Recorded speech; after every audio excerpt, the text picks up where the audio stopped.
Bien, qué bueno que andan por acá. Disculpen un poquito la tardanza, pero tengo clases seguidas el día de hoy, entonces a veces hay dudas de otros compañeros en las otras clases y se va atrasando mi clase, ¿no? Pero bueno, vamos a tratar de avanzar.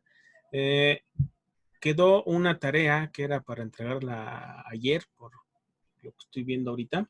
Este, Obviamente todavía no le he calificado, ¿verdad? Pero bueno, era correspondiente al tema que vamos a ver el día de hoy.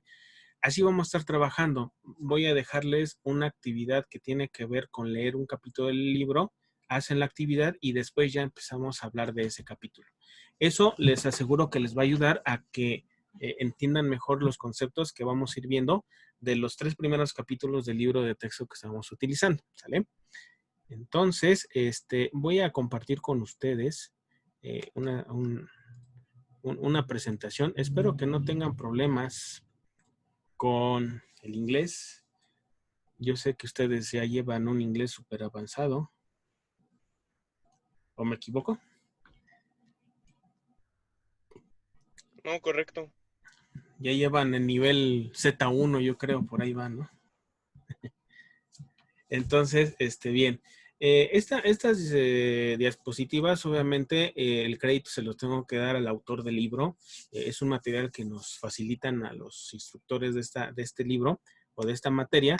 Y por lo tanto, bueno, aunque yo soy el que voy a dar la explicación y demás, quien hizo esta serie de presentaciones que vamos a ver durante el curso, el crédito de la elaboración de ellas es del autor, el autor Irving, del libro Lenguaje Ensamblador para procesadores x86, ¿sale?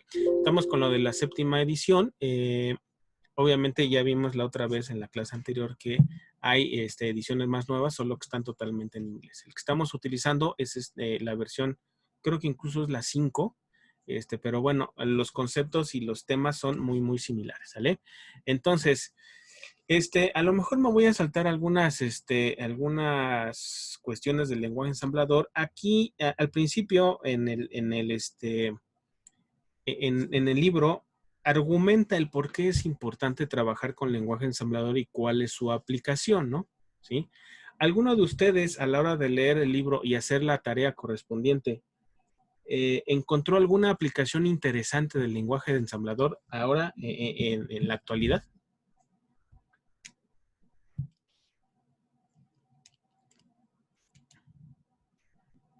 A ver, de lo que leyeron o de lo que tengan pensado o de lo que les haya dejado la lectura que tuvieron que hacer. En la actualidad, Ajá.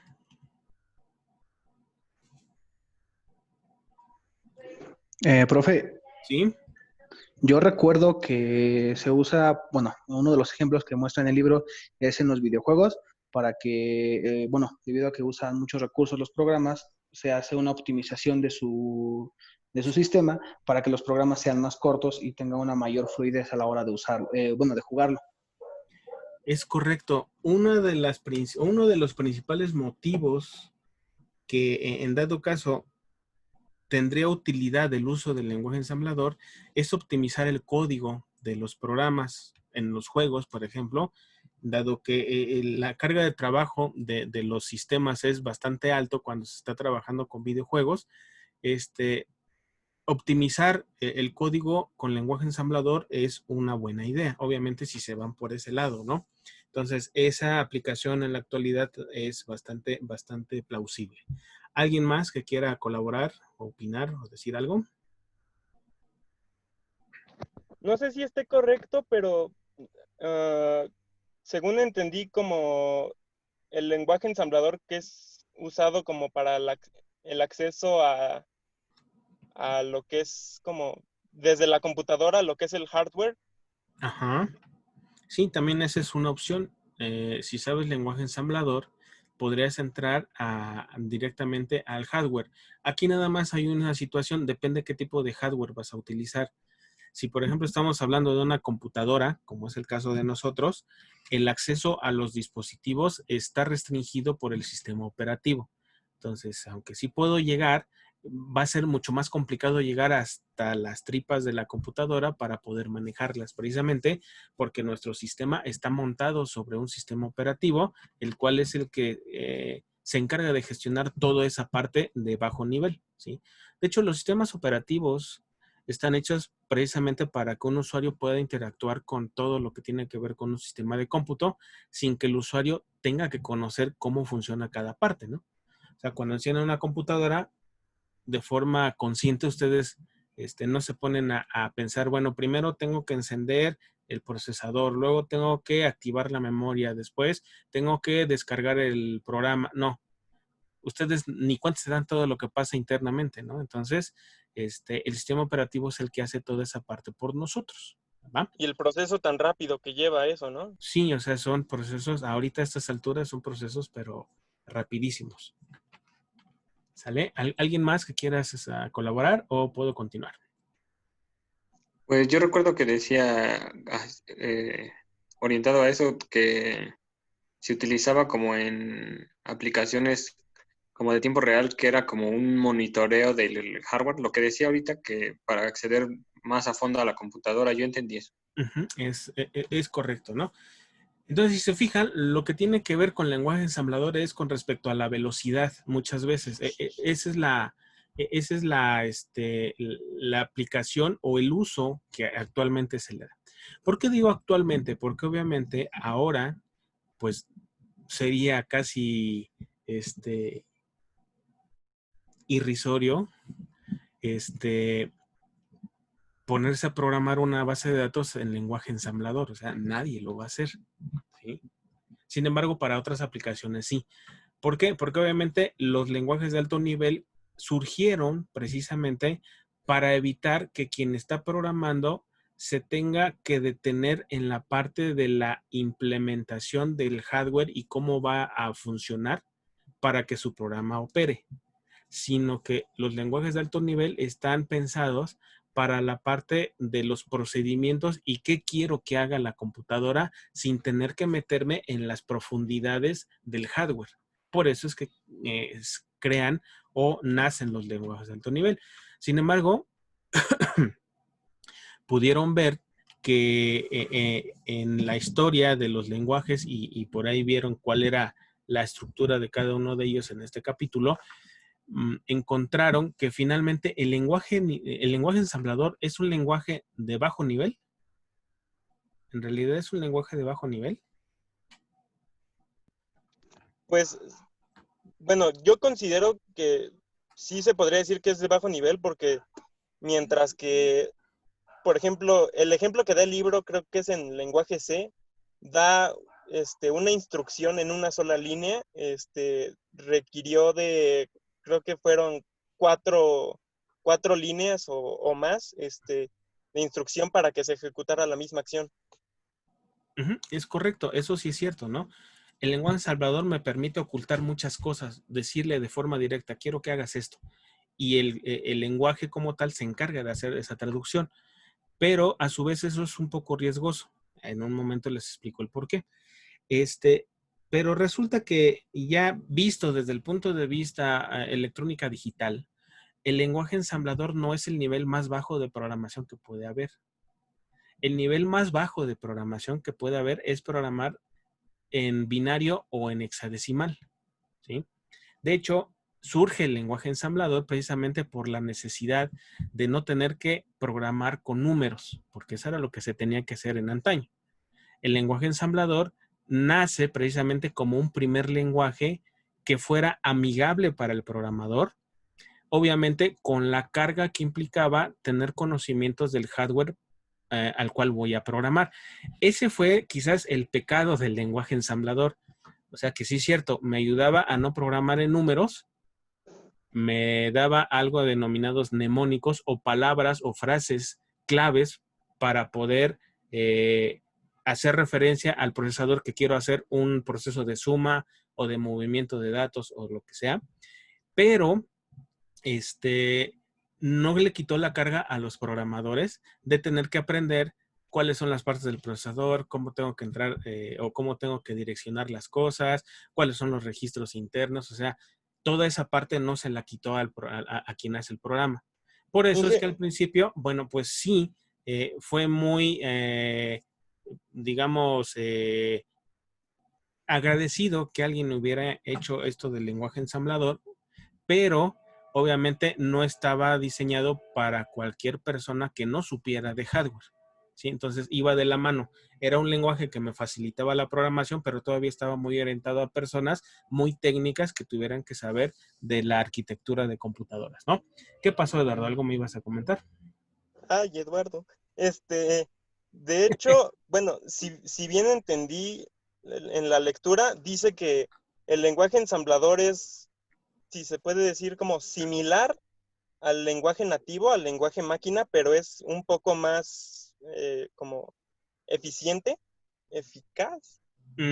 Sí, vamos a decir que de hecho marcan 4 niveles de programación, ¿no? Si no mal recuerdo. Digamos que en el de hasta abajo es programar directamente sobre el hardware y arribita de ese está el lenguaje ensamblador y ya después viene lo demás.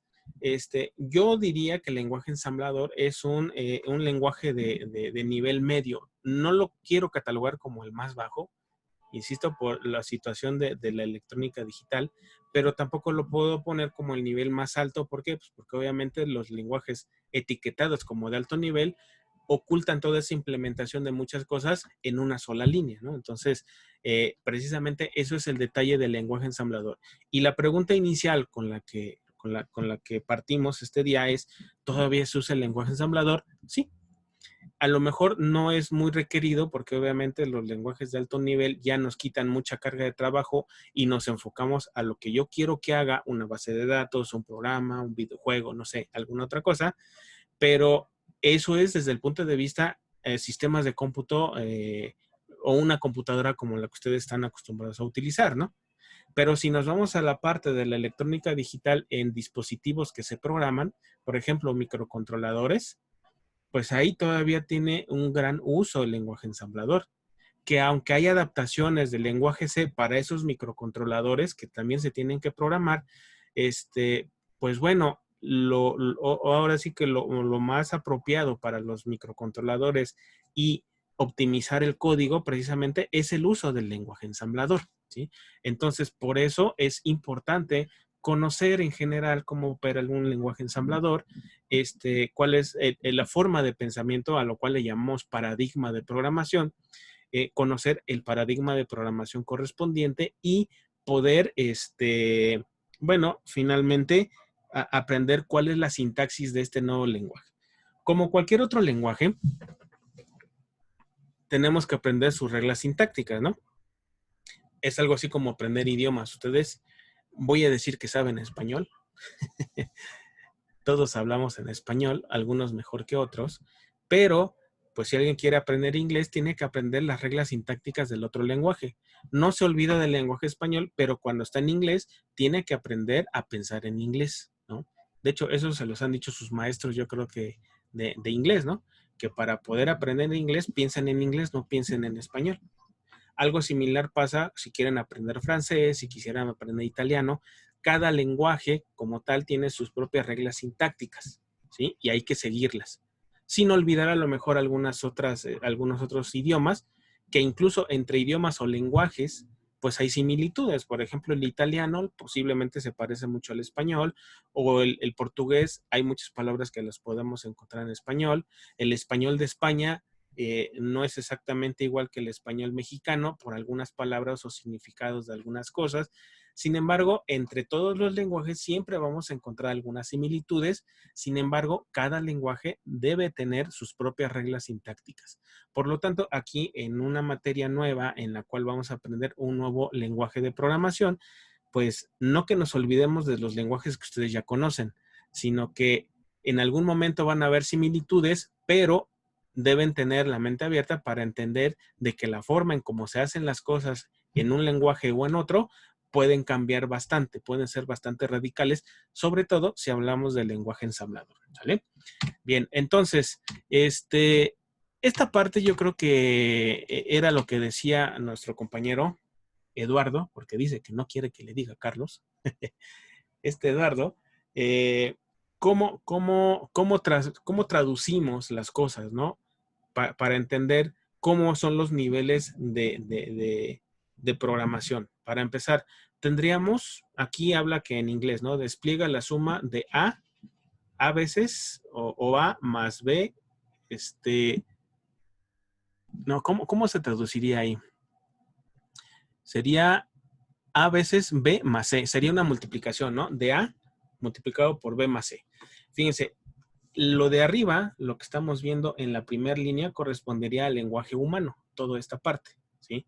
O sea, es como nosotros hablamos. Aquí dice que está en inglés porque obviamente las diapositivas están en inglés, pero si lo pusiéramos en español diría despliega la suma de A veces B más C, ¿no? Si eso lo pasamos a C++, que creo que sí, todos los de aquí, todos los que están en este curso ya llevaron un curso de lenguaje C normal o C++, no sé. Así es. Bueno, esta sería la instrucción. Este sería un flujo de datos hacia la consola de salida, y lo que estamos haciendo es precisamente lo que queremos aquí en un lenguaje humano, cómo la traducimos a C. Pero después, si esto lo quiero traducir todavía a un nivel más bajo, tendríamos que recurrir al lenguaje ensamblador, que serían todas estas instrucciones. No me voy a detener a qué significa cada instrucción, porque obviamente más adelante lo vamos a ver, pero finalmente el lenguaje ensamblador lo que hace es ayudarnos a que después de que nosotros escribimos nuestro código fuente, se produzca un lenguaje máquina. Entonces, fíjense, lenguaje ensamblador no es igual a lenguaje máquina, no. Lenguaje ensamblador es un tipo de lenguaje de bajo nivel, pero que finalmente al hacer el uso del ensamblador, que después vamos a explicar, a ver, permítanme un momento. Entonces, al final de cuentas, el lenguaje ensamblador, a través de un programita que se llama ensamblador, traduce mi código fuente, ahora sí, al lenguaje máquina. Hay todo un proceso que más adelante también vamos a ver. Entonces, fíjense que el lenguaje máquina, pues no son letras, son números. Y estos números típicamente son hexadecimales. Quiere decir que, aunque están en hexadecimal, esto es una representación para que quien lee el código máquina también lo pueda interpretar. Todavía después de esto, lo que ve la computadora o lo que ve el procesador, pues no son números ni letras como estas, ¿no? Lo que ve son puros unos y ceros, o sea, en binario. Esa sería como que la escala de cómo tendríamos que ver a los lenguajes de programación, ¿no? Es decir, el nivel 4 es el que está arriba, son los lenguajes de alto nivel, después viene el lenguaje ensamblador en el nivel 3, luego viene el set de instrucciones, que sería el nivel 2, y hasta abajo el nivel 1 tendría que ser la lógica digital, es decir, los unos y ceros que se transportan a través de los canales de comunicación que hay dentro de la computadora, ¿sale? Bueno, esto sería lo de los lenguajes de alto nivel, el lenguaje de ensamblador, cuáles son los, lo que corresponde a la arquitectura del set de instrucciones, la lógica digital, es los unos y los ceros implementados con transistores, y bueno, eso es lo que corresponde a esa parte de dónde colocar precisamente el lenguaje ensamblador, cuestionarnos si es importante o no, y vemos que, bueno, aunque ya no se utiliza como un lenguaje de programación cotidiano, todavía sigue teniendo aplicaciones. Una cosa, el lenguaje ensamblador para una computadora puede cambiar si cambia radicalmente el procesador para el cual está implementándose. ¿Qué significa? A lo mejor el lenguaje ensamblador para una computadora de las que normalmente se les llama PCs o IBM compatibles. Digo, IBM y compatibles se decía hace muchos años, ¿no? Esa empresa ya está en otras ondas, en cómputo ya de muy alto nivel. Sin embargo, ahorita decimos en general PCs y ahí intervienen los procesadores Intel y los AMD. El juego de instrucciones son casi, vamos a decir, idénticos a nivel de ensamblador, y por lo tanto ahí no hay bronca. Pero si nos vamos a una Mac, bueno, ahí son otros procesadores, el lenguaje ensamblador ahí es distinto, tiene que ser de otro. Si nos vamos a microcontroladores, bueno, cada fabricante de un microcontrolador generará su propio lenguaje ensamblador para cada microcontrolador que haga. Ejemplo, Intel hace muchos años hacía microcontroladores. En general, cuando hablo de microcontroladores, imagínenselo como una versión reducida de un microprocesador actual, ¿no? De hecho, el microcontrolador es una versión muy pequeñita de un microprocesador. Ese es el concepto así muy, muy general. ¿Que Entonces, podría ser como el macroassembler y todo eso que menciona el libro? sí, sí, porque hay distintos tipos de lenguaje ensamblador para la aplicación de hardware específica. Entonces, les comentaba de los microcontroladores, está Motorola, estuvo Intel, está Microchip, está Texas Instruments a lo mejor. Cada uno puede generar sus propios dispositivos microcontroladores y cada empresa va a generar su propio lenguaje ensamblador. Ese es un dolor de cabeza porque el hecho de que aprendas un lenguaje ensamblador en particular no implica que sepas otro lenguaje ensamblador para otra aplicación de hardware. Al aprender un lenguaje ensamblador, lo que sí adquieres es el concepto del paradigma de programación en lenguaje ensamblador. Pero si vas a ir a otro dispositivo, tendrás que meterte a leer nuevamente para ver ahí cuáles son las instrucciones, cuáles son los recursos de hardware que se tiene, cómo se manejan y demás.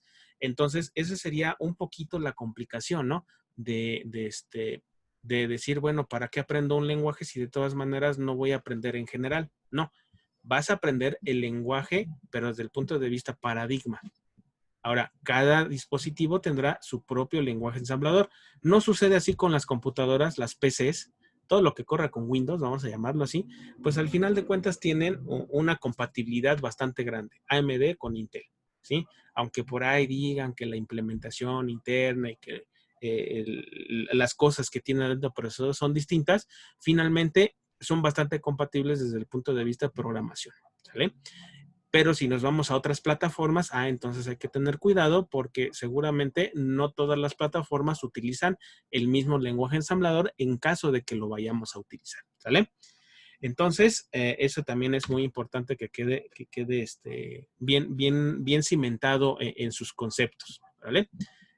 El hecho que aprendan lenguaje ensamblador en esta materia no implica que ya saben lenguaje ensamblador, porque si se van a otra plataforma de hardware, posiblemente tendrán que aprender otro lenguaje ensamblador para esa plataforma, ¿sí? El lenguaje se sigue llamando ensamblador. Entonces, Profe, una pregunta. lo que es común es la forma en cómo se programa, o sea, el paradigma. Sí, dime. Por ejemplo, si yo quiero enfocarme a futuro ya graduado, enfocarme en el ámbito de videojuegos, ¿en qué manera podría como ayudarme el lenguaje ensamblador? Bueno, es que yo sé que para videojuegos hay lenguajes de programación específicos, ¿no? Que ya optimizan esa parte. Habría que ver si ese lenguaje te permite generar rutinas en lenguaje ensamblador. Por ejemplo, C, al que ustedes conocen, se pueden mezclar las instrucciones del lenguaje C, todo lo que tiene que ver con la sintaxis de C, y dentro de alguna parte de tu código en C, tú puedes insertar código en ensamblador. No sé si sabían eso. Aquí en esta materia nunca lo he hecho, por cierto. A lo mejor en algún momento sería bueno intentar hacerlo, pero se puede hacer inserciones del lenguaje ensamblador en C. O sea, mezclar un lenguaje de alto nivel con un lenguaje de bajo nivel. Habría que ver si los los lenguajes que están orientados a juegos permiten hacer ese tipo de mezclas, ¿no? Directamente en lenguaje ensamblador, no sé qué tan viable sería programar todo el software de un juego con ensamblador. ¿Por qué? Porque se requieren muchísimas instrucciones para poder generar, sobre todo si quieres hacer un juego de mucha calidad en video y demás, pues necesitarás seguramente demasiadas instrucciones. Entonces, ahí lo que yo quiero suponer que se puede hacer es ver si esos lenguajes para videojuegos permiten integrar rutinas del lenguaje ensamblador. Entonces, si bien entendí de lo que dijo ahorita, como C es un lenguaje de mayor nivel, más bien, es fácil que reconozca el lenguaje ensamblador. Sí, de hecho, de todas maneras, cualquier lenguaje de alto nivel termina utilizando un ensamblador. Hay dos cosas distintas. El lenguaje ensamblador es el conjunto de reglas sintácticas para escribir tu código fuente. El ensamblador es el que toma ese código fuente y traduce tus instrucciones al lenguaje de máquina, o sea, al hexadecimal. En C no creas que sucede distinto, solo que ahí pasa primero por una cosa denominada compilador, ¿no? Que es el que va checando las reglas sintácticas de lo que tú vas escribiendo, pero una vez que ya todo está en orden, tu programa se tiene que traducir finalmente a hexadecimal, o sea, a código máquina. Quien hace esa traducción finalmente es un programa que se llama ensamblador.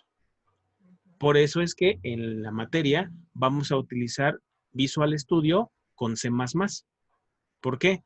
Porque de todas maneras cualquier programa que hagan ustedes en C, finalmente tiene que aterrizar en el ensamblador, quien es el que hace la traducción para tu programa.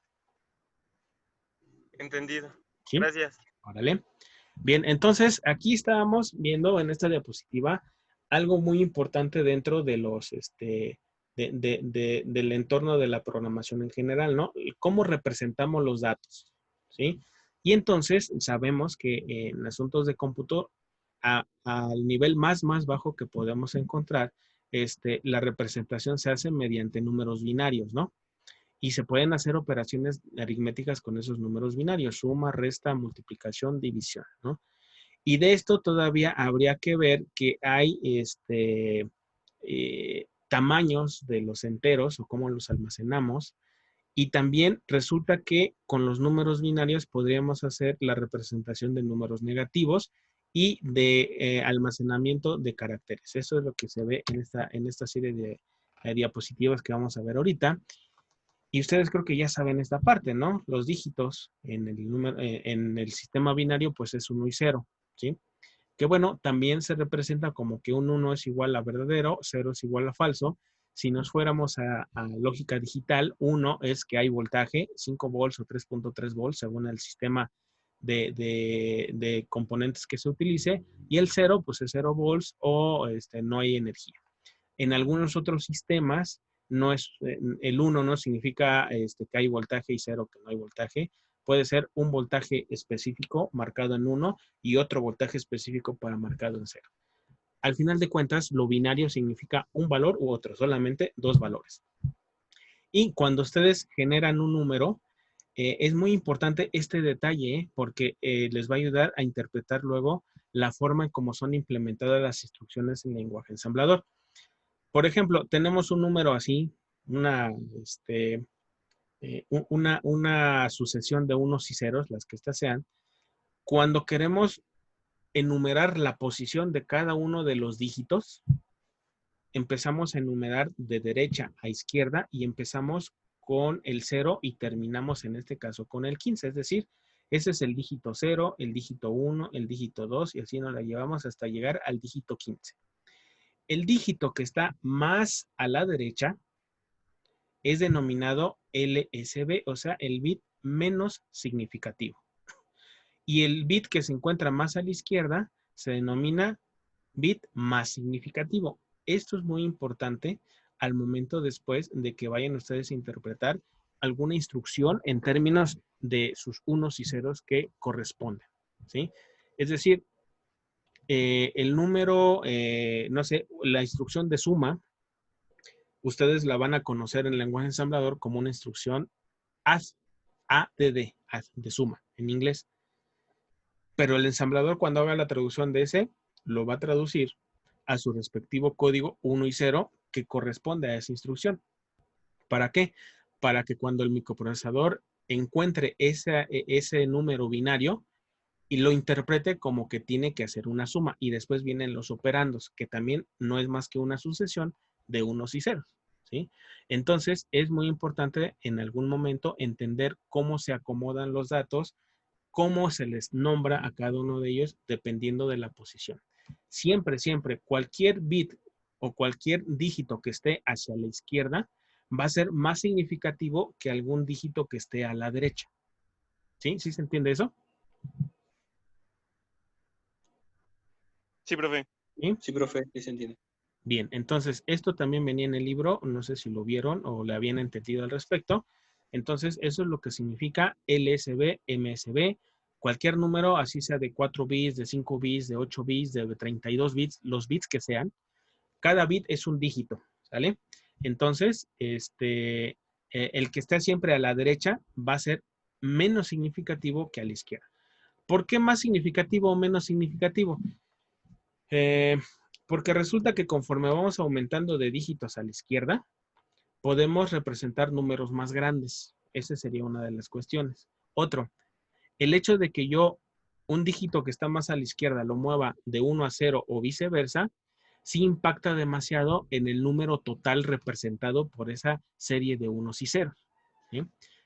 Quizás más adelante cuando veamos algunos ejercicios de conversiones o de operaciones aritméticas, van a entender por qué el bit de a la izquierda siempre implica que el cambio de valor, si yo cambio esa posición, implica también en general un cambio bastante abrupto del valor final, ¿sale? Entonces, aquí creo que más o menos es lo mismo, la posición. Si yo quiero saber la posición correspondiente, cada posición equivale a la base elevado a la posición en la que nos encontramos, ¿no? Por ejemplo, esta posición, ya sé que es el dígito 0, 1, 2, 3, 4, así hasta que lleguemos al último de la izquierda, pero en cuanto a las posiciones de ponderación, como estamos en un sistema binario, la base es 2, entonces, si yo quiero saber cuál es la ponderación de esta posición, hacemos 2 a la 0. ¿Por qué? Porque corresponde a la posición 0, ¿no? Y así nos la llevamos 2 a la 1, 2 a la 2, 2 a la 3. Fíjense que el exponente corresponde a la posición en la que se encuentra ese bit, empezando desde el 0. La base siempre es 2, ¿sale? Entonces, por ejemplo, si yo tuviera aquí este número de 8 bits, esta posición, ¿sí? Si yo le pongo un 0, pues no pasa nada, pero si yo le pongo un 1, implicaría que esta posición le está sumando seguramente 128 a todo lo demás que está a su lado derecho, ¿sí? Cuando hagamos ahorita viene una diapositiva de cómo hacer una conversión. No sé si tengan problemas o dudas con las conversiones de decimal a binario y viceversa. Creo que viene eso en el libro, no sé si se detuvieron a ver y analizar un poquito eso. Sí, sí viene. Sí viene. ¿Sí? Nada más que, por ejemplo, a mí lo que me causó duda fue cambiar de hexadecimal a otro y de otro a hexadecimal. Bueno, ahí hay ciertos truquillos, ¿no? Que se pueden utilizar para no aprenderse todos los tipos de conversiones que hay entre sistemas entre sistemas numéricos, ¿no? Entonces, bueno, les preguntaba porque, por ejemplo, si yo quisiera, convertir un binario a decimal, ¿sí? Yo tengo un binario, pues entonces voy a utilizar el asunto de las posiciones ponderadas. Por ejemplo, aquí viene un ejemplo, ¿no? En decimal, este número es 9. Es un dato de 8 bits. Sin embargo, ¿cómo puedo encontrar su número o su equivalente? Pues muy fácil. Voy a considerar las posiciones en donde yo tengo un 1 binario.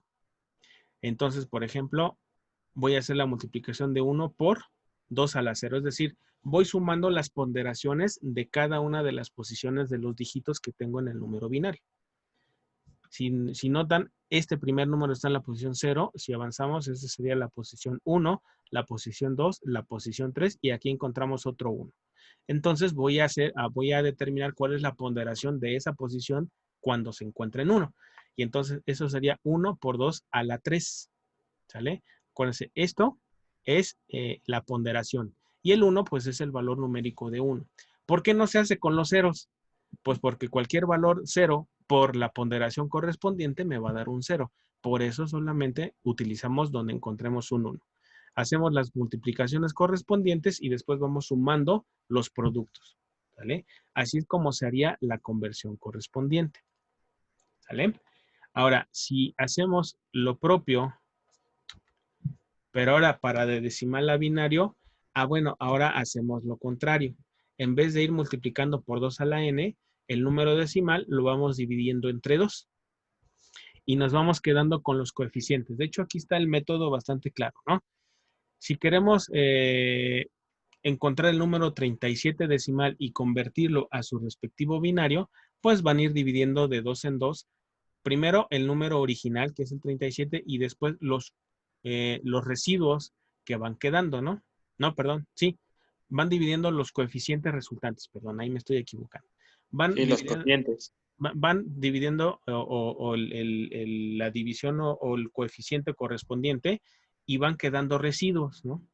Entonces, 37 entre 2, pues es 18. Después, lo dividen entre 2, les da un valor. Después, ese 9 lo dividen entre 2, les queda 4. Ese 4 lo dividen entre 2.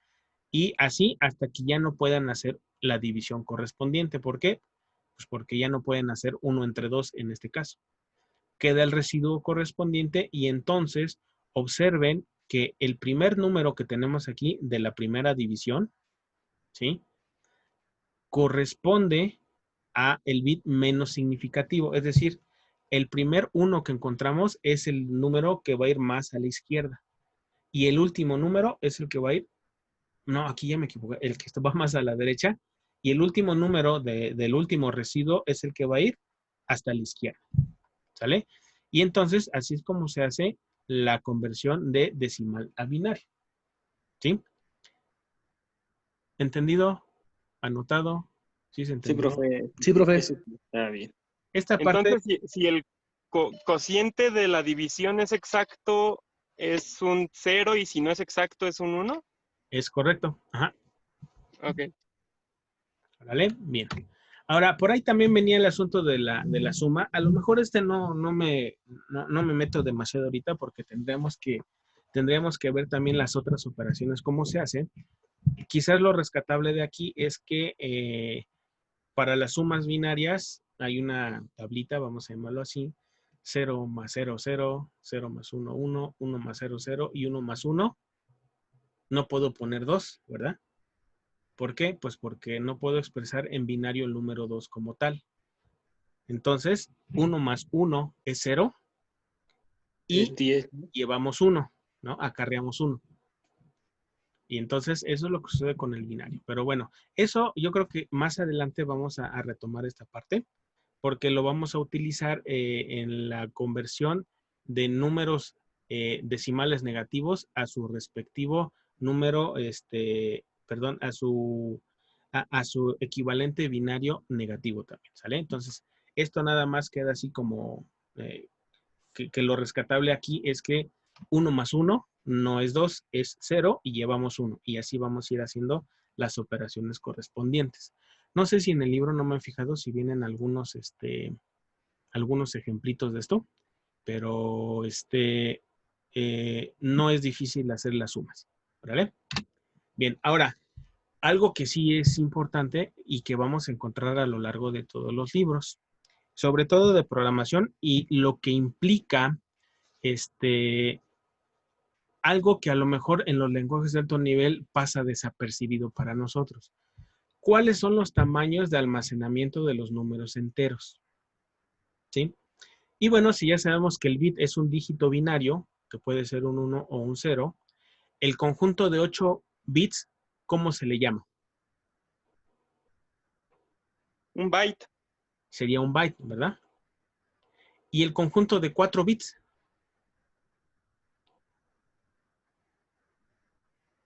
a ver. Medio byte. La mitad del byte, no, se le llama nible. Solo que no viene y casi no se... bueno, sí se utiliza, pero casi todo lo que tiene que ver con cómputo tiene que ver con bytes, ¿no? Bueno, pero si yo junto 2 bytes, lo que formo es una palabra, es decir, un word. Por eso aquí viene expresado como word, que son 16 bits, ¿sí? Y obviamente si yo pongo 32 bits, pues lo que formo es una doble palabra. Y si formo 64 bits, lo que formo son una cuádruple palabra. Entonces, no está tan difícil, es 8, 16, 32, 64. Casi siempre es en múltiplos de 2, ¿no? Si se fijan. Entonces, otra cosa importante a tener en cuenta es cuál es la capacidad de representación de cuál es la capacidad de representación de los números enteros, pero si se fijan aquí, hay una palabrita muy especial que aquí incluso lo voy a anotar. Hay una palabrita muy especial que dice que esto es sin signo. ¿Ya vieron? Quiere decir que cuando trabajamos con signos las cosas cambian un poco. Más adelante vamos a ver por qué cambian. Pero cuando estamos hablando que tenemos números sin signo, la formulita que se está utilizando aquí es, por ejemplo, si yo quiero saber cuál es el número de combinaciones posibles con el número de bits que yo tengo en cuestión, ¿sí? Entonces, las combinaciones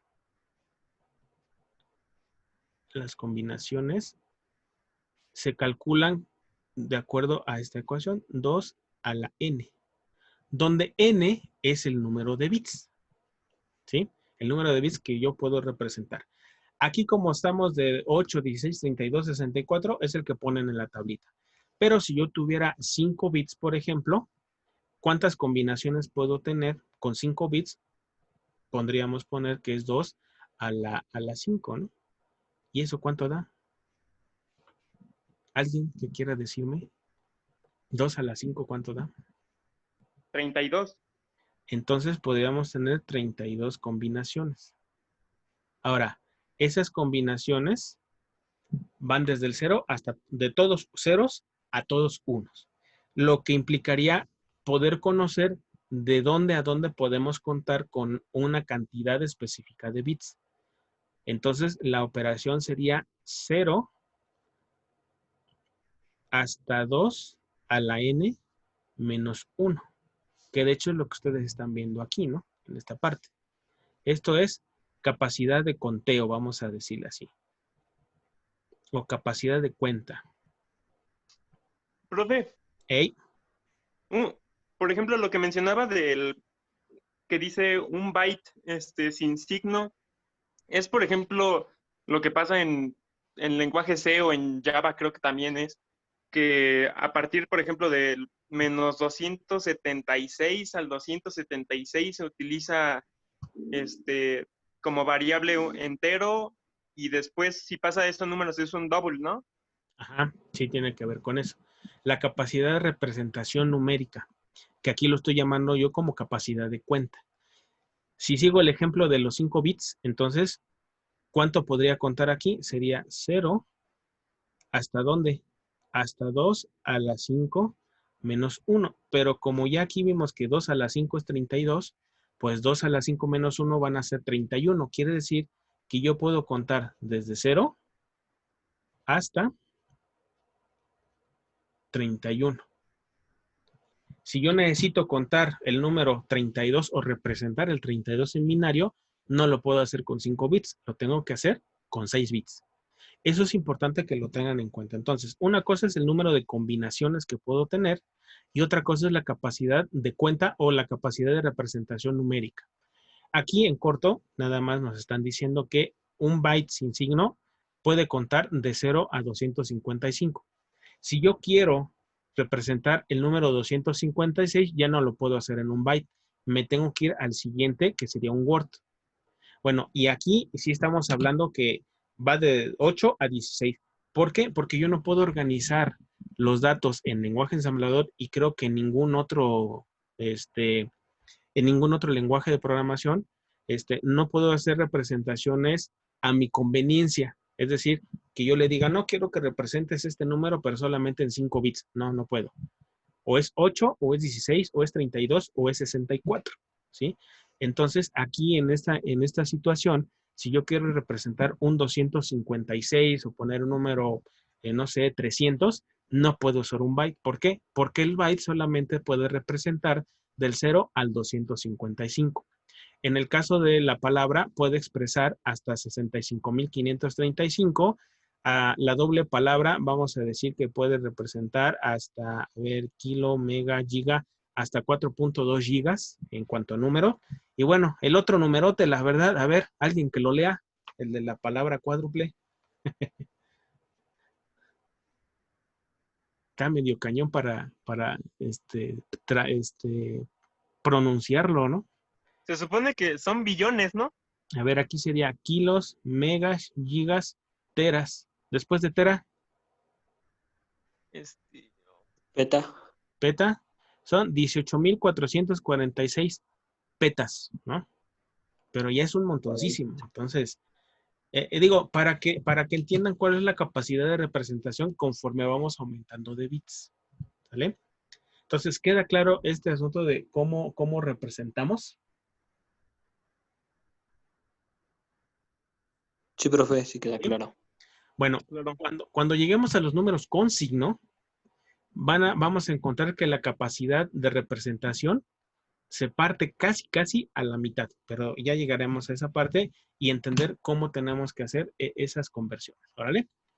Bueno, entonces de esto, vamos a quitar todas las anotaciones. Aquí, bueno, aquí es algo similar, ¿no? Les pregunta que cuál es el número sin signo más grande que se puede almacenar en 20 bits. Seguiríamos haciendo el mismo ejemplo que lo que hicimos con 5 bits. Lo hice con 5 bits para que salieran números pequeños y no tengamos que pensar mucho en los numerotes, ¿no? Pero lo pueden hacer con 20 bits y les va a salir, siguiendo el ejemplito que hicimos ahorita, cuál sería la capacidad máxima de representación con 20 bits, ¿vale? Ahora, ¿cómo representamos los números hexadecimales? Bueno, no sé si vieron ahí en el libro que los números hexadecimales obviamente se llevan así porque tenemos a nuestra disposición 16 posibles dígitos, ¿no? Que van del 0 al 9 y luego para representar el 10, 11, 12 hasta el 15 utilizamos letras desde la A hasta la F. Ese no sé si antes de leer el libro ya lo sabían o hasta que leyeron el libro se enteraron. A ver, cuéntenme. Yo no sabía ni que existía. Yo había escuchado el término, pero no sabía. Ajá. Bueno, y es que hay más sistemas numéricos, ¿no? Y ahí me he tenido que regresar a lo mejor a los sistemas numéricos, en el cual, bueno, el sistema numérico necesita una base numérica, por ejemplo. El binario, la base numérica es 2. ¿Qué significa? Que solamente con 2 valores voy a hacer toda mi representación numérica posible. En el caso del binario es el 0 y el 1. En el caso del sistema decimal, que es el que nos enseñan desde el kinder, ¿no? ¿Cuántos dígitos posibles hay en un número decimal? 10 del 0 al 9, ¿no? Pues 10, ¿no? Por eso se No, llama decimal, porque 10. tiene 10. Pero, por ejemplo, hay un sistema decimal denominado octal. Eso significaría que puede representar todos los números, pero solamente con 8 dígitos, que van del 0 al 7. En el caso del hexadecimal, ¿sí? La base es 16. Eso implicaría entonces que podemos utilizar los números del 0 al 9 y luego las letras de la A a la F, ¿sí? Eso, fíjate, o fíjense, perdón, ¿Puedes vamos a... repetir eso, porfa? ¿Cuál, perdón? Lo del hexadecimal. Ah, que tenemos 16 16 dígitos posibles a utilizar. ¿Y cuáles son? Del 0 al 9 y de la A a la F. Con eso, integramos a letras como un dígito que yo puedo utilizar. ¿Sale? Ok, entendido. Dale. Por ejemplo, si hubiera el octal, entonces todos los números serían representados solamente con los dígitos del 0 al 7 y de ahí para arriba, ¿no?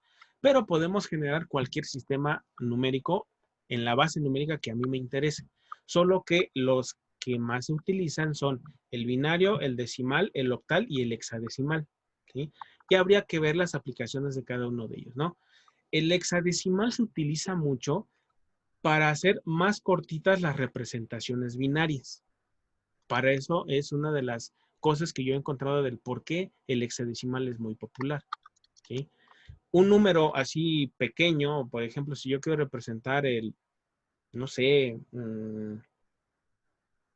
el 65,000, bueno, ya vimos en la diapositiva anterior que para un 65,000, necesito, ¿cuántos bits?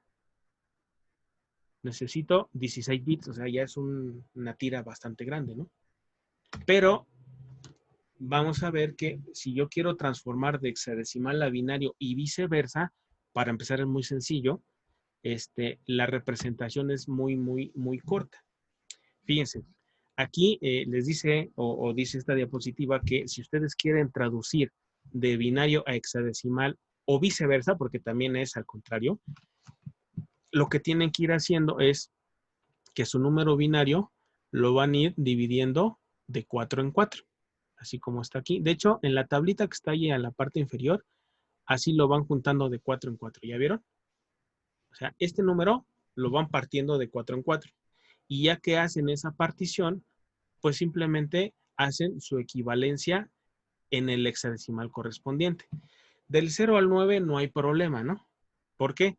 Porque del 0 al 9 da lo mismo si lo ponemos en hexadecimal que si lo trabajamos incluso en decimal. Ahí no hay problema. El problema es cuando hay un número, por ejemplo, como el que está aquí, el 1010, equivaldría al 10 decimal. El 10, base 10. Cuando queremos saber la base y estamos en este ámbito de saber el asunto de las, espérenme, el asunto de las bases, siempre la base se pone ahí en la parte inferior como subíndice al número que yo estoy representando. Entonces, este 10, pues obviamente no le puedo poner aquí un 10 porque en hexadecimal no existe el número 10, pero sí existe el número A. Es decir, la letra A se toma como un número. Y entonces, el hexadecimal correspondiente a este, ¿sí? Correspondería a 1, 6, A, 7, 9, 4, base 16. Así se expresaría. Entonces, fíjense, este número tendría 1, 2, 3, 4, 5, 6, 6 por 4, tendría 24 bits, pero esos 24 bits equivaldrían a 1, 2, 3, 4, 5, 6 dígitos hexadecimales nada más. Es decir, aquí tendríamos, ¿cuántos dijimos? 1, 2, 3, 4, 5, no son 6, 6 por 4, no son 24 bits, ¿no? En este. Sí, son 24. Aquí tendríamos 24 dígitos en un binario. Su equivalente en hexadecimal solamente ocupa 6 dígitos. Entonces, cuando vemos en pantalla algún número o alguna dirección, normalmente lo vamos a ver en hexadecimal. ¿Por qué? Porque es más corto y más fácil de poder leerlo. Por eso es que se utiliza mucho el hexadecimal. ¿Sale? Entonces, ¿sí se entiende cómo se hace la traducción de uno a otro? Sí, profe. ¿Sí? Sí, ¿Segurísimo? creo que sí.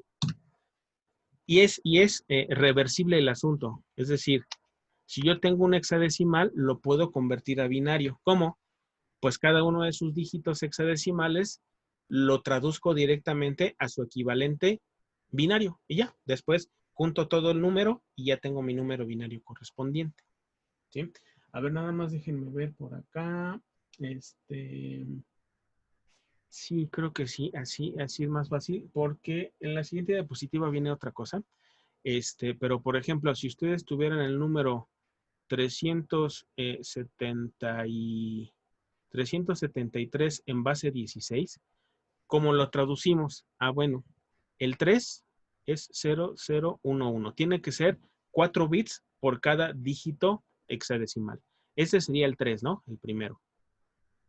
Luego el segundo sería un 7. El 7 sería esto. Ah, no es cierto, aquí ya me equivoqué. Espérenme, a ver si lo puedo borrar. Porque este no es ese. ¿Sí? Aquí sería un 7. Es un 1, 1, 1. Este sería el 7. Y este sería nuevamente el 0011. Este sería el 3. Entonces, la traducción de este número sería 0011, 0111, 0011 y ese es base 2. Y así se hace la traducción. Es muy sencillo, la verdad, pasar de binario a hexadecimal y de hexadecimal a binario. Algo similar pasa con el octal, no lo voy a tratar, pero igual en vez de tomar 4 dígitos, utilizamos 3 dígitos. 3 dígitos binarios equivalen a un dígito octal. Entonces, ese no hay una diapositiva al respecto, porque no es muy común utilizar el octal, salvo para hacer operaciones con cadenas, pero después igual hay un capítulo completo de cómo se trabaja con eso, ¿sale? ¿Dudas? ¿Comentarios? ¿Hasta aquí? No, profe. No, clarísimo. Sí, Creo parecía que más sí. difícil, No, pero no. es muy, muy sencillo. Bien, entonces, avanzando, ¿cómo podemos convertir hexadecimal a decimal? Bueno, aquí habría que ver la conveniencia de poder hacer esta conversión, ¿no? Porque finalmente nuestro sistema nativo de pensamiento es decimal. Entonces, ¿cómo convertirlo? Bueno, así como está ahí puesto, igual hay que hacer posiciones ponderadas, ¿no? Fíjense, igual como en el binario, cada posición o cada dígito del número hexadecimal tiene una posición 0, 1, 2, 3, 4. Tenemos que ir buscando qué ponderación tiene cada uno de los dígitos y colocar el dígito correspondiente, ¿no? Aquí lo estamos viendo en esta parte. En esta parte podemos ver que esto es si queremos convertir el 1234 a su equivalente decimal, bueno, entonces todas las posiciones que tenemos en este número sí tienen un valor, ¿no? Si se fijan, aquí está el 1, el 2, el 3 y el 4 que tenemos aquí. Solamente lo multiplicamos por la ponderación de su posición. Recuerden que siempre el bit o el dígito que está siempre más a la derecha, no importa, en este caso, si estamos con un número hexadecimal, es el bit menos significativo y es la posición 0. Por eso es que el 4 que está hasta la derecha se multiplica por 16 a la 0. ¿Sí? Después, el número 3 está en la posición 1, por eso su ponderación es 16 a la 1, en el que sigue 16 a la 2 y en el que sigue 16 a la 3. ¿Eso qué implica? Bueno, que vamos a hacer las multiplicaciones correspondientes, hacemos la suma y la resultante de esa suma de productos es el número decimal correspondiente a ese número hexadecimal. ¿Sí? Aquí, por ejemplo, podríamos ver que queremos traducir el 3b a 4, que eso es un número hexadecimal. Bueno, ponemos así por separado el 3. La B no la puedo poner como B porque la B corresponde a un número 11, lo ponemos en decimal. Después el A es el número 10 en decimal, lo ponemos como tal. Y el número 4, este último dígito, es esta posición del 4. Y después lo multiplicamos por su ponderación en cada posición, 16 a la 0, a la 1, a la 2, a la 3. Hacemos los productos, los sumamos y el resultado es el equivalente en decimal. ¿Sale? ¿Está difícil o no? No, profe. No, yo digo que está bastante sencillo, ¿no? Ahora, si queremos hacer lo contrario. Bueno, pero aquí está nada más lo de las ponderaciones, ¿no? Pero bueno, aquí lo único que nos está diciendo precisamente es cada posición que yo voy avanzando, qué tanto impacta en el número decimal representado, ¿no? Entonces, obviamente, en el hexadecimal, con un solo dígito podemos representar muchas más cosas. Si yo quiero hacer la conversión de decimal a hexadecimal, en vez de dividir entre 2, ¿sí? Vamos dividiendo entre 16 y se sigue más o menos el mismo proceso.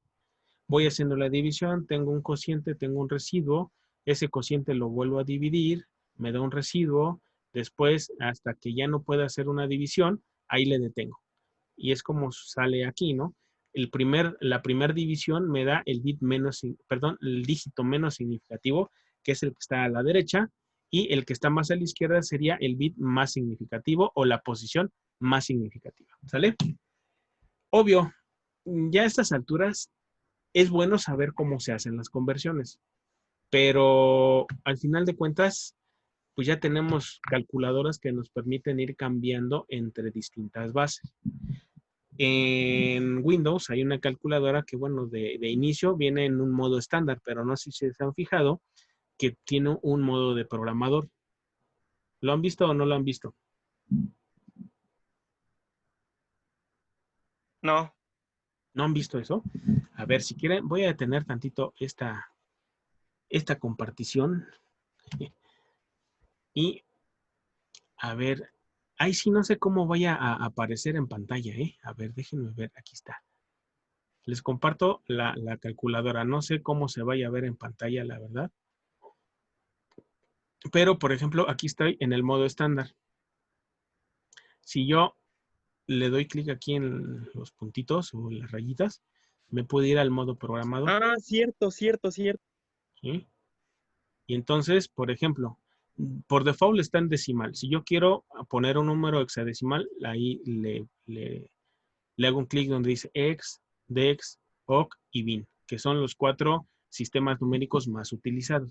Si yo quiero poner un 789, de forma automática ya me lo convirtió, ¿ya vieron? O sea, tengo el 789, ya ni siquiera le doy igual, porque aquí ya me da los valores correspondientes a cada uno de los sistemas binarios. ¿Sale? ¿Ya habían visto así que se podía cambiar? No, en esta calculadora no. ¿No? Bueno, ahí cuando estén trabajando en sus programas y quieren hacer una conversión o saber cuál es el equivalente en cualquiera de los 4 sistemas numéricos, bueno, tienen una herramienta aquí en Windows. Obviamente, también en las calculadoras, no todos lo tienen, pero sí tienen un modo que dice base-n, ¿sí? O base n. Precisamente. En las Casio, que la mayoría tenemos, sí es posible hacerlo en hexadecimal también. Sí, sí viene, ¿no? Por ejemplo, aquí, a ver, déjenme ver si se permite. Espérenme tantito, ¿eh? Aquí estoy buscando. Aquí está, de hecho, dice base N. No sé si se alcanza a ver. ¿Vieron? Ahí tiene y dice base N. Dice 3 base N. Así Sí. dice en la mayoría de las calculadoras, ¿no? Y entonces ya entran en ese modo y ya podrían hacer operaciones en distintas bases, en distintos sistemas numéricos. ¿Sale? Bueno, detengo compartir eso y continúo compartiendo las diapositivas. ¿Sale?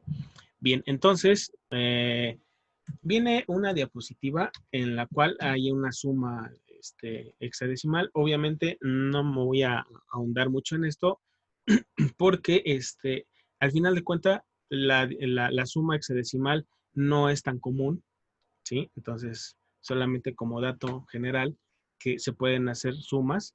Obviamente ahí si nos pasamos del número 15 tenemos que ir recorriendo el residuo hacia la columna de la izquierda, ¿no? Hay sustracción hexadecimal también, que no es muy común utilizar. Bien, hasta aquí son 258. ¿Tienen alguna duda, algún comentario? No, hasta ahorita de momento no, profesor. No, Bueno, de mi parte. ¿no? No, Inge. Bien, ahora, algo bien importante son los enteros con signo. ¿Sale? Y entonces, aquí la pregunta es, por ejemplo, si yo quiero representar el negativo del número 5, ¿cómo lo hago en decimal?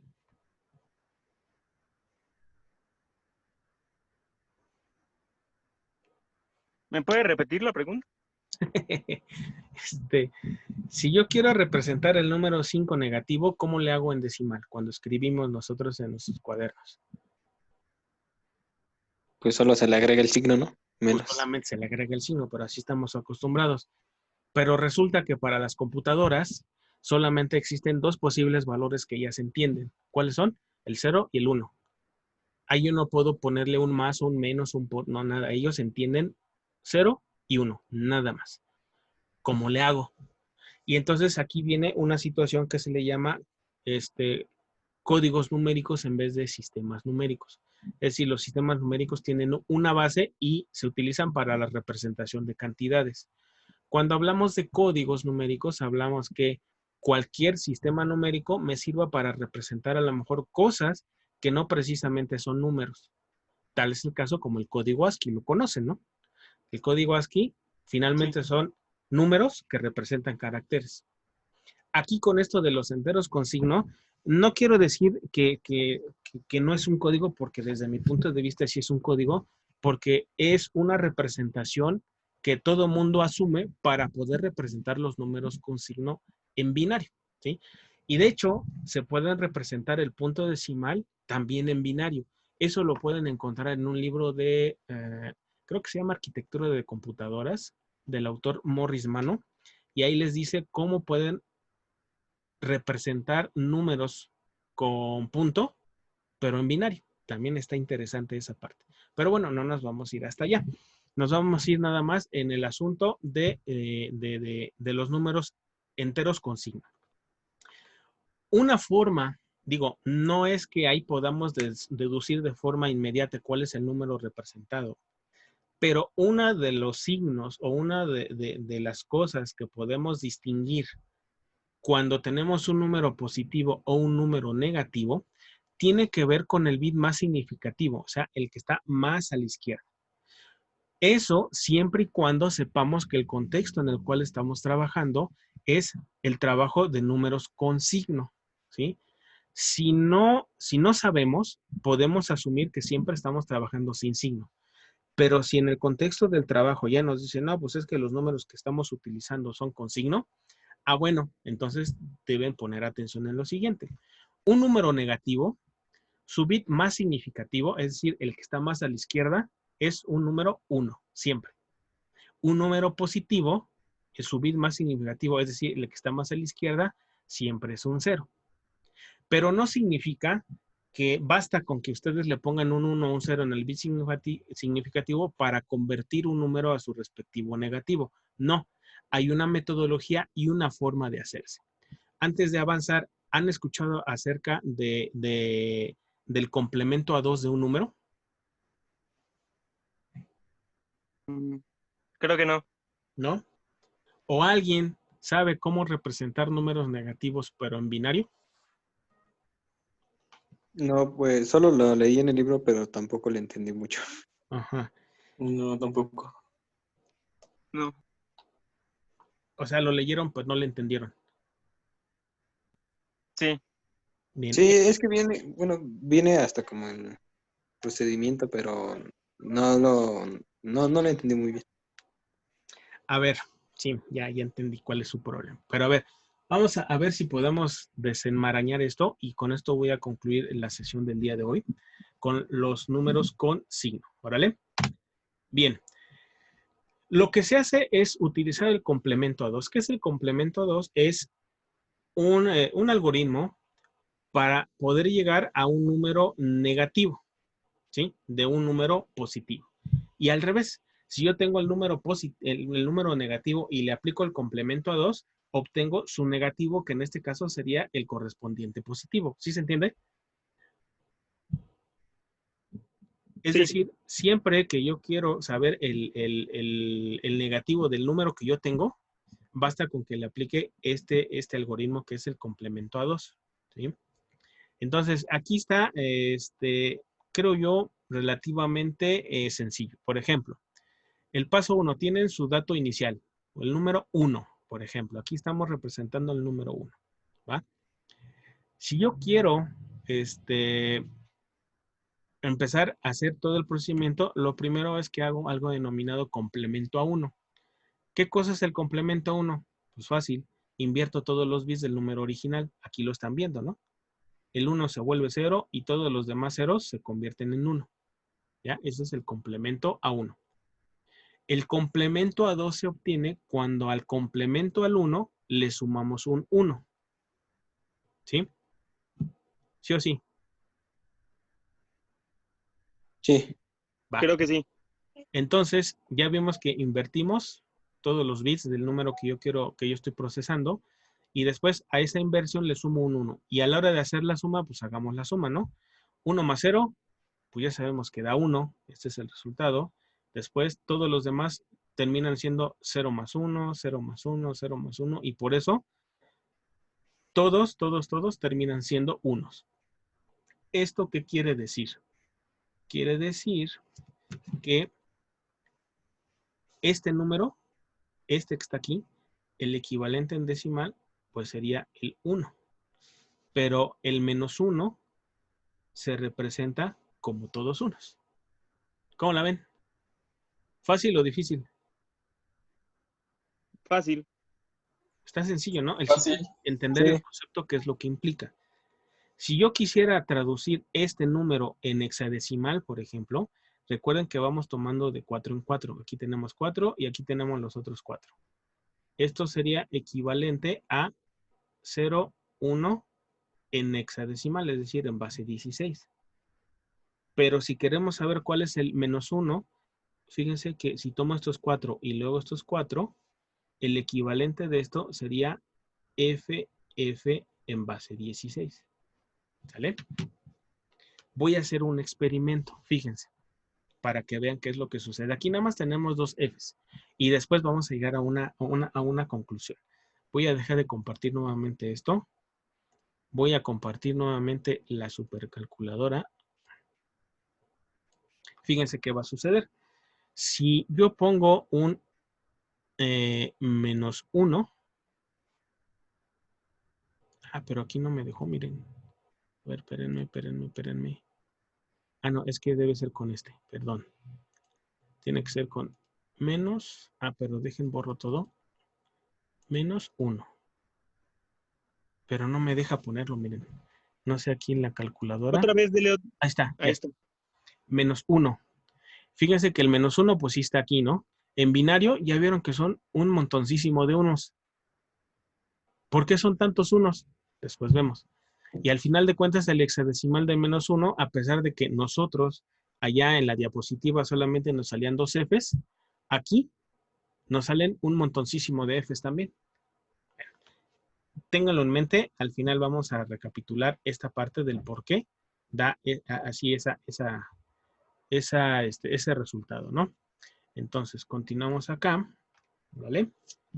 Y fíjense que la traducción es bastante sencilla, ¿no? No creo que haya tanto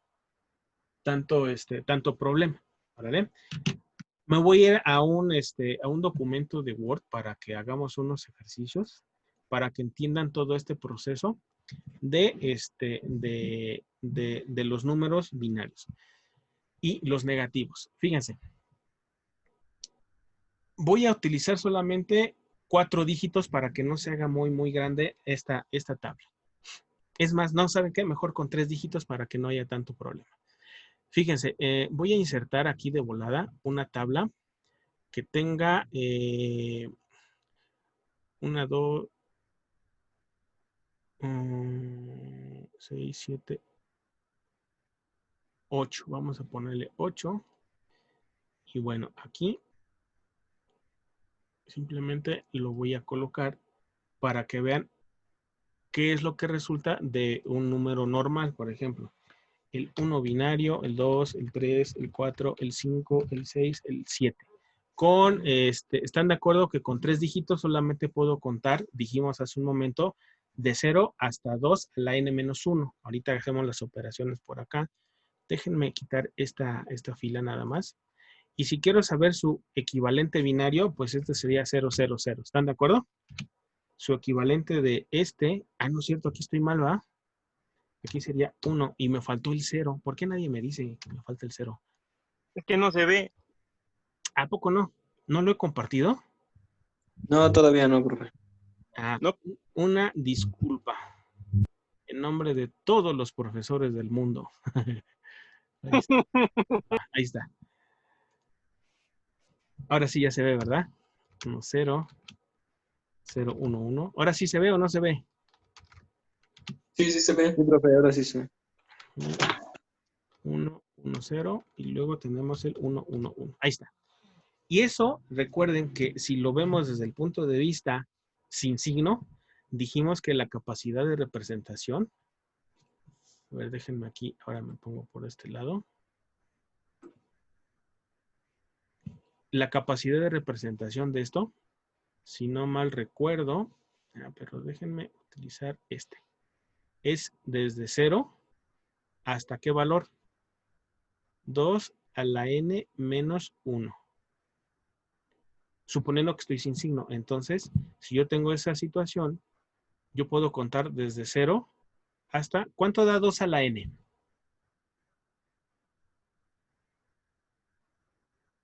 En este caso, n son 3 dígitos, acuérdense. Estamos hablando de números binarios. ¿Cuántos dígitos puedo representar? Bueno, pues es esta parte, ¿no? N es el número de dígitos disponibles en binario. Entonces, si aquí tenemos 3 dígitos, sería 2 a la 3. 2 a la 3 es 8. Y si le restamos un 1, entonces esto quedaría así como 7. Eso no hay problema, ya lo vimos hace un rato. Pero ahora, por ejemplo, si yo quisiera representar, aquí ¿dónde lo pondré? Vamos a ponerlo aquí. Si yo quiero representar el menos 3, por ejemplo,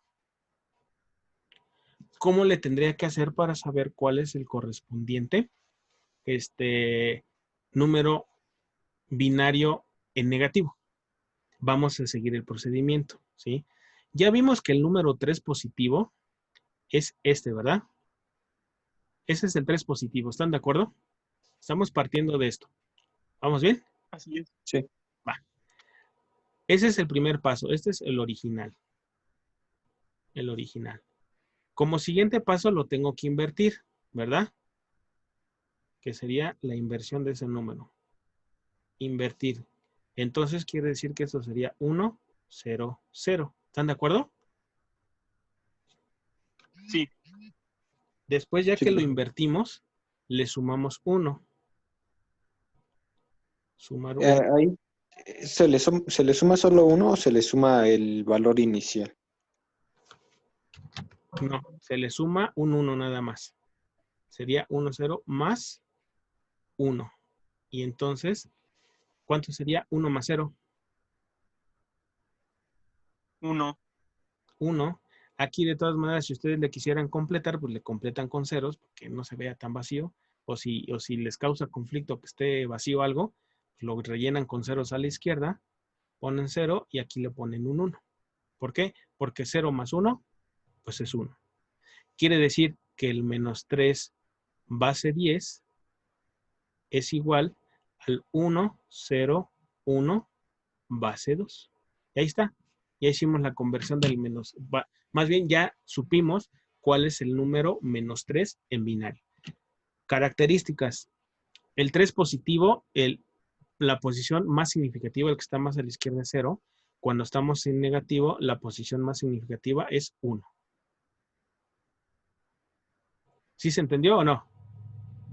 Claro que sí, profe. A ver, vamos a hacer No. otro, ¿va? Y voy a seguir el mismo proceso. Por ejemplo, ya vimos que el menos 1 son todos unos, ¿verdad? Ese ya no lo voy a hacer. Por ejemplo, vamos a hacer el menos 5, ¿les parece? El menos 5. Sí, profe. Voy a seguir el mismo proceso. El menos 5 partimos del 5 original, que sería 1, 0, 1. ¿Órale?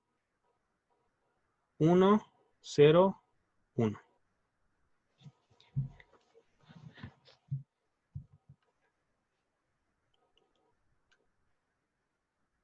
No, no voy a hacer el menos 5 porque si no se me van a hacer bolas con algo. Tranquilos, tranquilos. Vamos a hacer el menos 2. ¿Sale? Vamos a hacer el menos 2. ¿El 2 binario cómo es? 0, 1, 0. ¿Están de acuerdo? Sí. Sí. Órale, pues. Ahora, de eso, lo primero que tenemos que hacer es invertir todos los números, ¿verdad? Que sería el siguiente paso. Entonces, este es 1, 0, 1. Y luego a ese número le sumamos un 1. 0, 1, 1, 0, 1 más 1. Lo rellenamos con 0 si quiere, ¿no? Y entonces 1 más 1, ¿cuánto dijimos que era?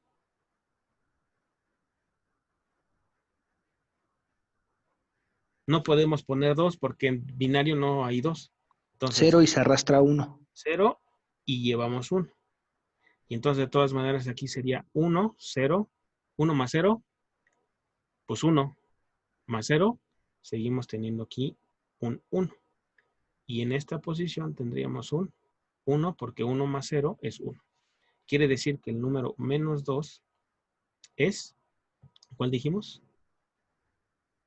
1, 1, 0 en base 2. Este está en base 10.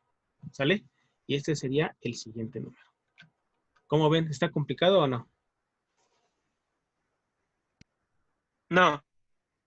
Yo digo que está bastante sencillo, ¿no? Sí, está Bueno, relativamente sencillo. pero hay un pequeño problema. ¿Cuál es el pequeño problema? Bueno, aquí vemos que el negativo tiene efectivamente un 1 y el valor positivo del 2 efectivamente tiene un 0. ¿Cuál es el problema? Recuerden que tenemos un número determinado de combinaciones posibles con 3 dígitos. ¿Cuáles son las combinaciones posibles con 3 dígitos? Acá. Aquí incluso se me pasó ponerle a lo mejor capacidad de número, ¿no? Capacidad de cuenta.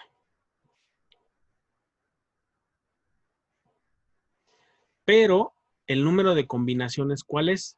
Con 3 dígitos, sería 2 a la n, que sería 2 a la 3, que sería igual a 8, ¿no? Esto dijimos que es el número de combinaciones, ¿sí? Sí, profe. Bueno, si no tenemos signo, pues resulta que ahora le va, no hay tos. Puedo representar la 8 dígitos, que va del 0 al 7. Pero si le pongo, ¿sí? Si le pongo un signo, ya sabemos que el último dígito tiene que ser usado para signo. Por lo tanto, ya nos deja para expresar el valor del número solamente con 2 dígitos. Y con 2 dígitos, ¿cuántas combinaciones puedo tener? 4. Solamente puedo tener 4, ¿verdad? Entonces, yo podría contar con 2 dígitos 4 números más su respectivo signo, ¿sí? Entonces, esta misma tabla me la voy a llevar para allá abajo, ¿sí? La voy a poner acá. Del 0 al 3, pues no hay problema, pero ya vimos que necesitamos o solamente podemos representar hasta el número 4, que a lo mejor sería esta parte, ¿no? ¿No? Podemos contar hasta el 3 seguramente. Pero resulta que las otras 4 combinaciones ya no las puedo utilizar. ¿Por qué? Porque acuérdense que cuando tenemos un dígito igual a 0, en el bit más significativo resulta que es un número positivo. Pero a pesar de que aquí tenemos estas combinaciones ahora ya tendrán que ser utilizadas para los números negativos correspondientes. Ya vimos aquí el -3, ¿dónde está puesto? Equipárenlo esta combinación a esta tablita. El -3, ¿dónde está? En el quinto, no, hacia abajo en la posición 5. 1, 0, 1, ahí ese sería el -3, ¿están de acuerdo? Sí. Después, el -2, ¿cuál es? El que sigue después del -3 hacia abajo. Ese El sería el 110. -2, ¿verdad? Sí. Ya sabemos que es el -1, ¿sí o no? Sí. ¿Cuál creen que sea? El 101. ¿Quieren que hagamos la conversión? Es -5, ¿no? No, va a ser -4. Y entonces, fíjense que ahora la representación binaria ya no es exactamente tal cual cuando no tenemos signo, a que cuando tenemos signo. ¿Por qué? Porque acuérdense que tenemos limitado el número de combinaciones disponibles y ahora lo tenemos que seccionar en números positivos y números negativos. Si empezáramos a partir del 0, así, a lo mejor hacia acá tendríamos el 1, el 2, el 3, ¿no?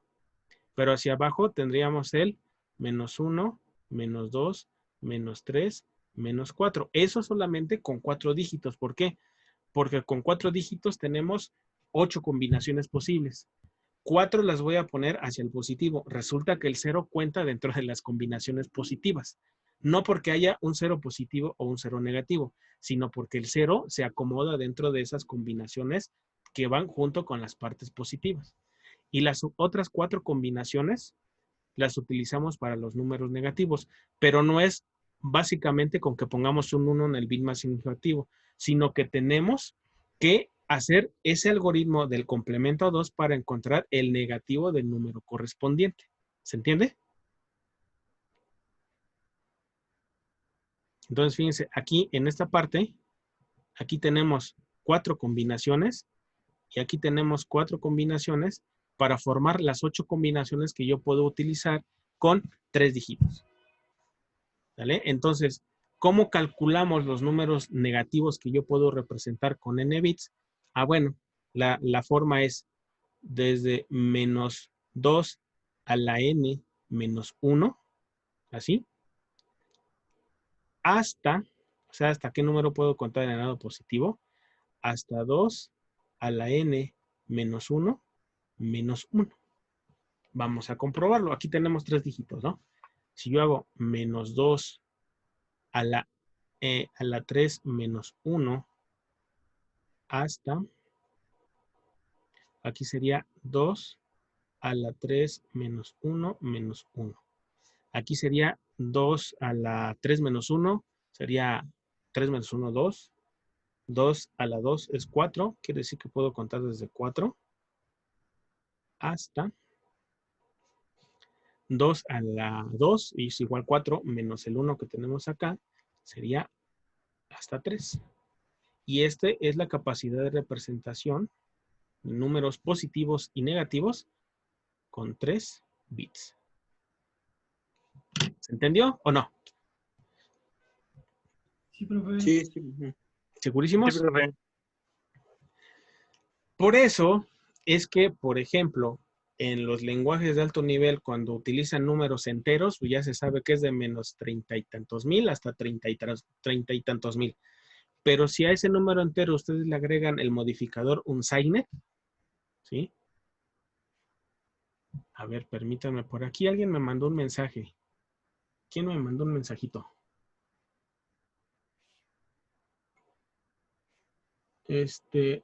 Pues, está bueno, no hay problema, Carlos. Bueno, entonces, la pregunta es, ¿sí entendieron que la capacidad de representación cuando tratamos con números negativos se tiene que dividir entre 2? ¿Por qué? Por el hecho de que el bit más significativo resulta usarse para el signo. Entonces, si ya quito un bit de representación numérica, me quedo con todo lo demás, pero eso implica partir casi a la mitad el número máximo que yo puedo representar tanto en positivo como en negativo. Por ejemplo, vamos a hacer un ejercicio acá. Supongan ustedes que tengo, aquí teníamos 3 bits, con 4 bits, ¿no? Con 4 bits. Con 4 bits yo puedo contar sin signo desde 0 hasta 2 a la n menos 1, ¿sí? Y eso ustedes ya saben que sería desde 0 hasta 15. Creo que ahí no hay problema, ¿no? ¿Por qué? Porque sería 2 a la 4, sería 16. Le quitamos un 1, sería igual a menos 15. Pero si esos mismos 4 bits yo los trabajo con números con signo, entonces tengo que hacer la operación 2 a la n menos 1 hasta 2 a la n menos 1 menos 1. Si hago la operación, este sería 2 a la 3, porque estamos teniendo 4 bits menos 1, aquí quedaría 3. Y eso es 2 a la 3 menos 1. ¿Sale? Y entonces 2 a la 3, ¿cuánto da? Esto sería del lado negativo, ¿no? 8, ¿no? 2 a la 3 da 8. Entonces podríamos contar desde menos 8 hasta Hasta 7. 7. Y esto sería la capacidad de representación de números con signo con 4 bits. Entonces, fíjense, aquí debe quedar muy claro. El número negativo no basta con cambiar el bit más significativo, o sea, el de hasta la izquierda con un 1 o con un 0. No. O sea, como resultado del algoritmo del complemento a 2, resulta que los números negativos en el bit más significativo todos tienen un 1. Sí, esa es otra cosa. La capacidad de combinaciones, cuando trabajamos sin signo, bueno, no hay problema, es desde 0 hasta la capacidad total. Pero cuando trabajamos con signo, se divide exactamente a la mitad. Bueno, no exactamente a la mitad, casi a la mitad. ¿Por qué? Porque toda la capacidad de representación numérica lo tenemos que partir para números positivos y para números negativos. ¿Cómo sabemos de dónde a dónde puede contar? Bueno, con esta formulita que estamos trabajando en este momento. Y bueno, ven que de todas maneras, si estamos con números sin signo, bueno, la representación es así lineal, no hay ningún cambio, es el 0 el 0, el 1 es 1, el 2 el 2, el 2 es 2 y así nos llevamos hasta el 7. Pero cuando hablamos de números con signo, ya no. El 0 pues sí es 0 y hacia el lado positivo sí son iguales, ¿no? Pero para el número negativo, por ejemplo, si no supiéramos que este es un negativo, pues podríamos tomarlo efectivamente como un 4, pero el siguiente ya no, ¿sí? Si se fijan, el que sigue ya tendría que ser un 5 sin el signo, pero con números negativos representa el número 3. ¿Y eso por qué sucede? Bueno, por utilizar el algoritmo de los complementos ALS. ¿Se entendió? ¿No se entendió? ¿Les quedan dudas? ¿Estuvo muy confuso? Cuéntenme. Sí, está un poco confuso, pero creo que sí, ahora lo entendí más, porque no, ayer que leí bien el complemento, no había comprendido como ahorita, porque no sabía el porqué de los números con signo, cambiaba. Uh-huh. Entonces, siempre con los números con signo, la capacidad de representación máxima hacia el positivo se va a caer a la mitad menos 1, acuérdense. Y hacia el negativo, pues es exactamente la mitad del total de representación. ¿Vale? Bien, hasta aquí lo voy a dejar el día de hoy. ¿Sí? Tengo que concluir, ya son las 3:26, ahora sí, ya me la eché larga el día de hoy dando clases. A ver, ahí andan todavía. No los veo, no los veo. Y si aquí seguimos. No sé, Sí, aquí estoy, profe. ¿Qué les pareció? ¿Le habían entendido aquí este capítulo o no? Sí, a mí lo que me había quedado duda era eso de los números con signo, porque no los había entendido en realidad. Ajá. Pero ya hoy quedó más claro. Ajá. Ahora, aquí un detalle. Los números sin signo, o sea, en el contexto de números sin signo, cuando yo quiero completar o hacer más grande la representación de datos, los números sin signo se rellenan a la izquierda con 0. ¿Sí? Eso es muy importante. Sí, le iba a preguntar, de hecho, eso porque vi que cuando usted representó los números solo ponía con 3 dígitos. Uh-huh. Y anteriormente habíamos visto que con números sin signo, pues se ponían en 4, pero se les agregaba el 0 a esos 3 dígitos que usted había puesto. Uh-huh. Pero no es precisamente porque sea, no es precisamente porque tenga que ser con 4, ¿no? Si tengo números con signo, si yo quiero hacer más grande el número binario, entonces replico hacia la izquierda, o sea, relleno hacia la izquierda con el bit de signo. Es decir, puede ser 0 o puede ser 1, ¿no? Por eso es que cuando vemos la capacidad total de representación con la calculadora de Windows, para el número 1 le pone un montón de unos. ¿Por qué? Porque tiene que usar la capacidad total de representación para que todos sean unos. Si no, si la arquitectura fuera de 32 bits, entonces para representar el -1, los 32 bits deben estar en 1. Si tuviéramos una representación de 16 bits, entonces los 16 bits deben estar en 1. El chiste está que si yo quiero hacer un poquito más grande o hacer más grande mi número binario negativo, lo relleno con unos a la izquierda. De todas maneras, si es positivo y el bit más significativo es 0, lo relleno con ceros. Ahí no hay problema. ¿Sí? Entonces hay que tener cuidado con eso. Cuando vayamos al asunto de las, cuando vayamos al asunto de las operaciones ya aritméticas, seguramente más adelante, ya ahondaremos un poquito en con qué número se va a rellenar.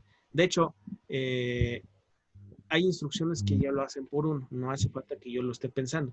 Hay instrucciones que ya complementan o rellenan si yo quiero pasar de un número de bits más chico hacia un registro o a un dato más grande. Pero bueno, eso ya lo veremos cuando estemos programando. Muy bien, mucho gusto en que hayan estado aquí. Qué bueno que los veo bien. Y estén al pendiente de la plataforma para la siguiente tarea que va a ser la siguiente semana. ¿Sale? ¿Está bien, profe? ¿Bien? Sí.